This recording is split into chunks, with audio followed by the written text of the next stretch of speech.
پاکستان کے ایک سیاستدان ہیں جن کے پاس ایک قومی راز تھا، شاید پاکستان کی تاریخ کا سب سے بڑا دفاعی راز۔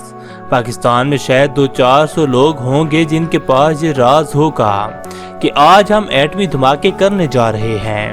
شاید کچھ درجن ہوں گے جن کو یہ علم ہوگا کہ چاگی میں کرنے جا رہے ہیں اور کس وقت کرنے جا رہے ہیں۔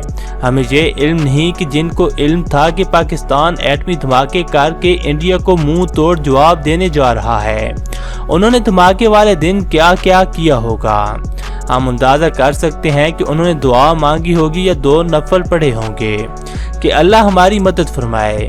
شیخ رشید سب سے زیادہ پریکٹیکل آدمی تھے۔ انہوں نے صبح صبح جہاز پکڑا اور پاکستان سے نکل لیے، اور جب منزل پر پہنچے تو میزبان سفیر سے کہا کہ ٹی وی لگاؤ، اگر دھماکہ خیر خیریت سے ہو گیا ہے تو واپسی کی فلائٹ بک کراؤ، اور ہاں کھانا میں کھا کے جاؤں گا۔ شیخ رشید کو کون سا ڈر تھا جو ان کے کسی ساتھی سیاستدان کو، کسی جنرل کو، کسی جوہری سائنسدان کو اور چاگی کا پہرا دینے والے کسی سپاہی کو نہیں تھا۔